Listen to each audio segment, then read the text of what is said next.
Sungguh-sungguh Allah sangat ridho ketika seorang hamba itu makan. Makan ketika sesuap nasi dia muji Allah, ketika minum seteguk nasi dia muji Allah. Itu kalau orang diridhoni Allah itu wali betul. Itu untuk jadi wali itu gampang. Kamu makan ridho, kamu ninjak buminya Allah ridho seneng, kamu hidup keseharian aman seneng. Nah ini supaya sampean kita semua ngaji betapa panduan Rasulullah untuk menggapai ridho Allah itu banyak yang keseharian sekali. Saking kesehariannya banyak dalam hadis dan itu sahih. Nabi menyebut hal-hal yang keseharian. Hatta ma tas'alu fi imra'atika, kamu punya uang kemudian istri kamu bisa makan itu ibadah.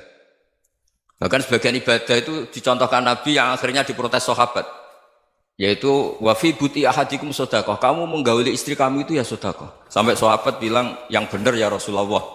Ayati ahaduna syahwatahu wa huwa lahu ajrun. Masa urusan biologis, urusan syahwat kemudian dia dapat pahala. Nabi menjawab, alaysa lawadhu'aha fi haramin akana alaihi wisrun. Bagaimana kalau dia meletakkan ke yang tidak benar itu kan dosa. Nah, hal-hal seperti ini yang saya ingin teman-teman semua. Saya juga agak ingin ngaji demi Anda juga agak ingin. Itu dosa sekali ngaji kok pesanan kelompok tertentu itu enggak boleh. Islam itu untuk semua. Jadi ya cuma karena di depan saya jenengan ya seakan-akan jenengan korbannya. Itu ada ilmunya dalam usul fikih itu. Jadi orang itu harus ngaji usul fikih. Nama yang disebut, mungkin Mas Sufyan masih ingat zaman ngaji usul fikih. Nama yang disebut itu tidak jaminan sebagai prioritas perintah. Jadi misalnya gini, kebetulan yang di depan Nabi itu Abu Dzar. Nabi ya bilang, ya Abu Dzarin ini uhibbuka misalnya, atau ya Mu'ad ini muhibbuka, atau ya Abu Hurairah ini uhibbuka misalnya. Banyaklah riwayat yang Nabi nyebut ya Abu Dzarin, ya Mu'ad, ya Abu Hurairah. Kemudian misalnya Nabi meneruskan khitab, ini uhibbuka, saya mencintai kamu, fakul dubur sholatin, atau sebagian riwayat disebut fala tada'an la dubura kulli sholatin Allahumma inni ala dzikrika wa syukrika wa husni ibadatik. Saya mencintai kamu, siapa aja Mu'ad, Abu Dzar bisa sabar. Saya mencintai kamu, mohon kalau habis sholat kamu jangan lupa wiridan Allahumma a'inni ala dzikrika wa syukrika wa husni ibadatik. Ya Allah, tolong kami permudah supaya mudah ingat Engkau. Anda tidak bisa mentang-mentang nama saya Parmen, nama saya Purnomo, itu yang diperintahkan Mu'ad misalnya. Jadi yang disebut satu, tapi khitab itu untuk siapa saja. Saya teruskan. Jadi saya mohon semua kita melakukan kebaikan itu, kalau dalam kaidah fikih disebut al-yakin la yuzalu bisyak. Banyak kebaikan yang kebenarannya itu 100%, tidak punya efek samping ke pihak lain, ke kelompok lain, ke komunitas lain. Itu tadi misalnya Anda makan dan itu murah sekali, hanya butuh satu piring. Setiap punyaan kamu muji Allah, setiap minum kamu muji Allah. Itu redaksinya Rasulullah SAW disebut Allah sangat ridho ketika seorang hamba makan kemudian dia memuji Allah, atau minum kemudian dia muji. Logikanya gampang. Negara seperti ini yang kamu harapkan bentuknya kayak apa, mertua, ipar, komunitas, tetangga, itu nyata terjadi itu kan belum pasti. Sementara yang mesti terjadi adalah kamu butuh makan, kalau tidak mati. Butuh minum, kalau tidak mati. Butuh bumi yang nyaman ditempati, kalau tidak kita juga mati. Sebab itu Allah kalau menyebut nikmatnya itu hal-hal yang keseharian. Alladzi at'amahum min ju'. Allah itu siapa? Allah itu yang menciptakan kamu bisa makan. Tidak berlebihan. Allah itu yang menciptakan kondisi sosial itu ideal. Zaman Nabi itu ya ada orang munafik. Orang-orang pilihan Allah itu juga diuji orang sekelilingnya yang macam-macam. Semua diuji sesuai konteks zaman dan waktu. Nah, tapi ada ibadah-ibadah yang selalu disarankan Nabi. Sampai Nabi itu pernah ditanya, ayat Islam ya khairun ya Rasulullah, Islam terbaik itu gimana? Jawabannya Nabi itu nih, it'amut ta'am. Islam terbaik itu ya makan-makan, santai-santai. Ketika Allah menyebut beberapa kebaikan, falak tahamal aqobah wa ma adraka mal aqobah. Terusannya apa? Fakku raqobah. Terusannya apa? Au it'amun fi yaumin di masubah. Ya itu acara makan-makan itu juga Islam. Kenapa? Ya bayangkan kalau tidak ada makanan kita mati kan. Kondisi sosial tidak ideal, Anda masih gak apa-apa. Tapi kalau Anda tidak makan, Anda tidak minum, Kamu punya istri cerewet masih bisa hidup, punya mertua cerewet masih bisa hidup. Tapi kalau tidak makan bisa mati. Berarti penting mana istri sama makan? Penting mana? Makan. Semoga istri Anda dengar. Nanti kamu disuruh makan tapi pulang. Itu kalau dibahasakan makan masih memahami. Penting mana nasi satu piring dengan istri. Gak ada nasi mati, gak ada istri belum mati. Penting mana? Gak berani jawab kan? Ternyata Anda ada garang kan di depan istri. Jadi saya mohon lah, mungkin Mas Sufyan Sauri tadi yang bisa bantu lah. Teman-teman tuh ngaji yang keseharian saja. Karena kita nyari ridho Allah itu berdasar firman Allah. Dan firman Allah itu menyebut keseharian itu yang gampang. Itu tadi misalnya wa min ayatihi manamukum billaili wan nahar. Termasuk ayat-ayat Allah itu kamu tidur. Maka dulu itu ada guyonan, ada tokoh Mu'tazilah, kelompok dalam Islam yang berpikir manusia itu bisa menentukan ikhtiarnya sendiri. Karena saya bisa duduk, ingin ingin berdiri. Karena kelompok ini gak terima kalau semua kehendak Allah, nanti bagaimana kalau semua kehendak Allah kok ada hisab, ya ada sanksi. Lucunya itu dia akhirnya, ini cerita ya, mencintai seorang perempuan cantik sekali. Dan itu dia menjadi ahli sunnah itu oleh hal-hal yang sepele. Nyantol yang dhuwur kena Karena panas istrinya sama mati. cantik. Ya namanya suami istri hubungan intim. Terus ditanya, Mas masih ingin lagi? Masih. Silahkan diulang lagi. Wah ya udah bisa ya. Katanya manusia bisa menentukan yang diinginkan.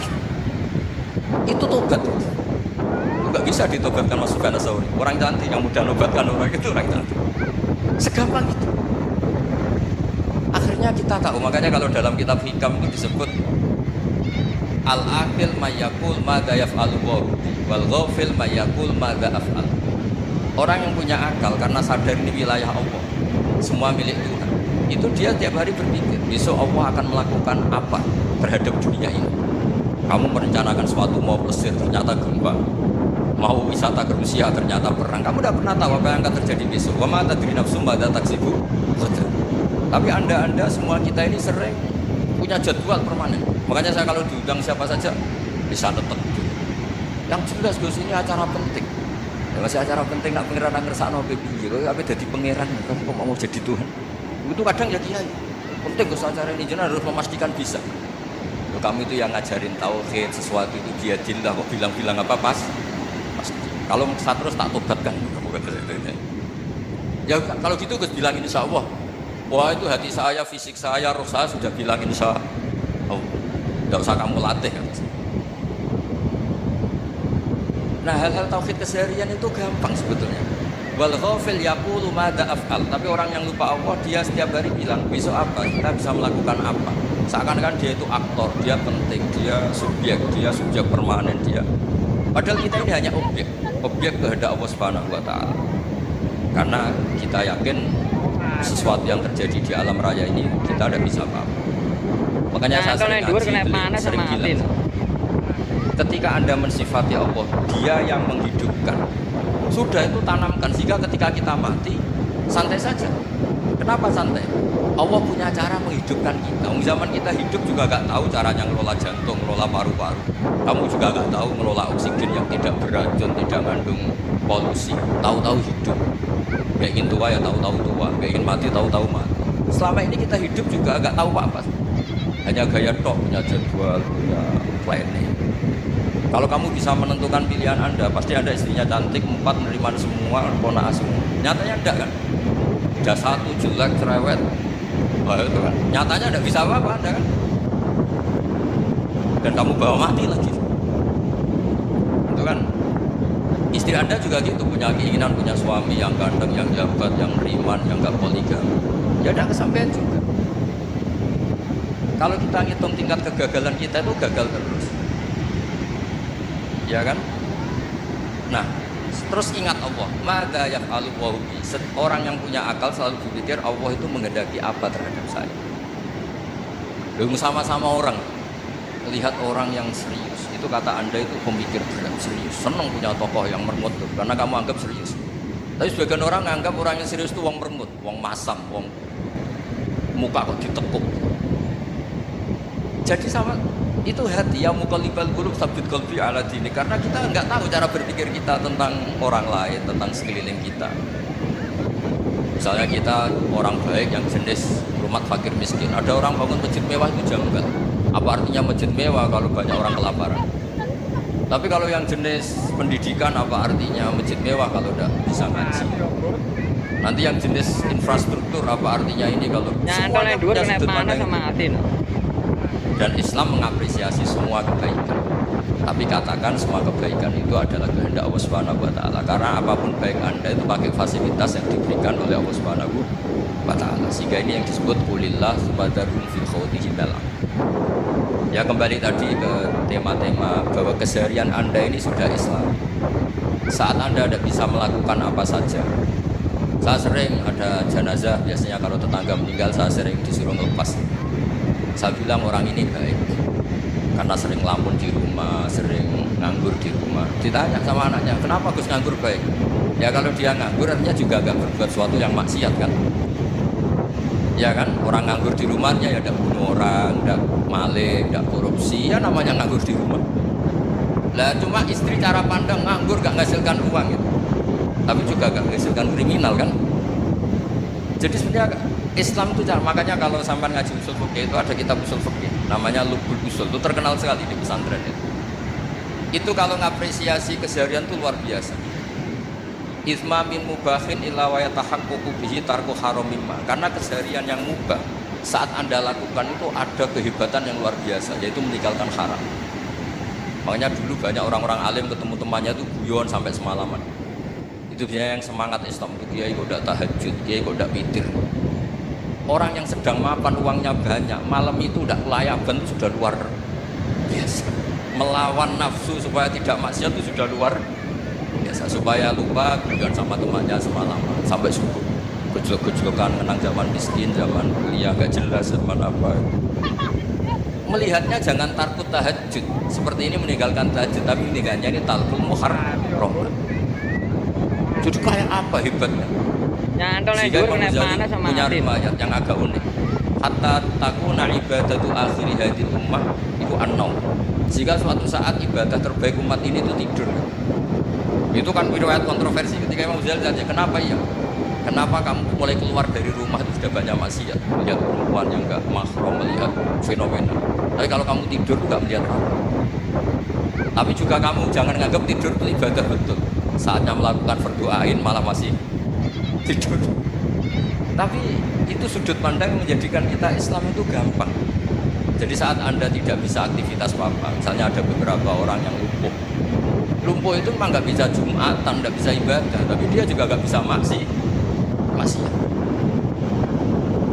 Tidur itu memang Anda saat itu tidak bisa tahajud, tidak bisa witir, tapi saat itu ada zina, ada maling, ada gosipkan orang, ada bully orang, ada menanamkan kebencian, ada hasud.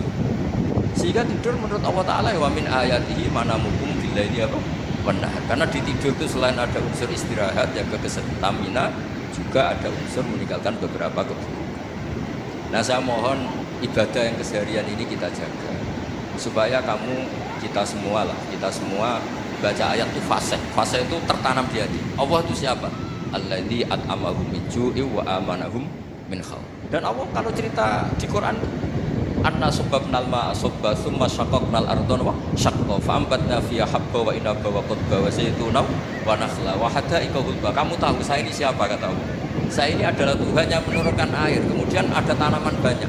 Habba wa inaba wa qadba, ada zaitun, ada tin, kalau orang Jawa mungkin ada tela, ada padi, ada mangga, ada pisang. Sudah. Wa inaba wa zaituna wa nakhla wa hadaiqa ghulba, ada perkebunan yang lebat. Tujuannya apa? Mata Allah. Silakan kamu nikmati. Tapi karena kadang kita ini punya ide-ide besar. Tadi untuk syukur saja nunggu punya istri riman, rumah baik, tetangga baik, komunitas baik, semuanya baik baru syukur. Lama-lama nanti ada di surga, syukurnya nunggu surga paling kelas A.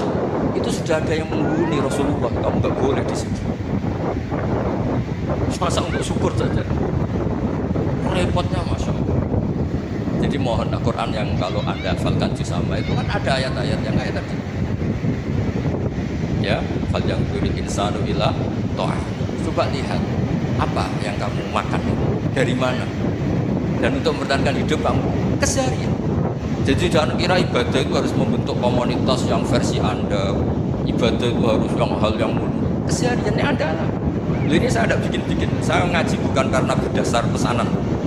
Itu ayat yang saya baca kan betul ada ayatnya kan. Fal yang yuril insanu ila ta'ami anna subabnal ma'a subba thumma syaqaqnal ardo syaqqa fa ambasna fiha habba wa inaba wa qadba wa zaituna wa nakhla wa hadaiqa ghulba. Tulisannya apa? Mata'al, silakan kamu nikmati. Mata itu silakan kamu nikmati. Ya kayak sampai dikasih hidangan ya makan. Ya sudah makan. Habis makan ya minum. Habis itu ngantuk ya tidur. Ya sudah normal-normal saja. Kayak apa indahnya Islam. Tapi Anda mencari Islam yang gimana lagi? Nah itu yang diajarkan guru-guru kita, diajarkan sanad kita sampai Wali Songo, sampai Rasulullah SAW. Bahwa pada akhirnya ada jihad, ada perang. Itu dulu memang perang, bukan beda. Dulu kita dijajah Belanda ya perang, dan itu normal karena kita dijajah.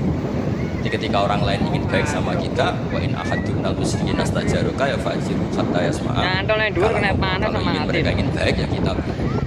Makanya ada istilah musta'man, mu'ahad. Kalau mereka ingin damai, berdampingan dengan kemajmukan ya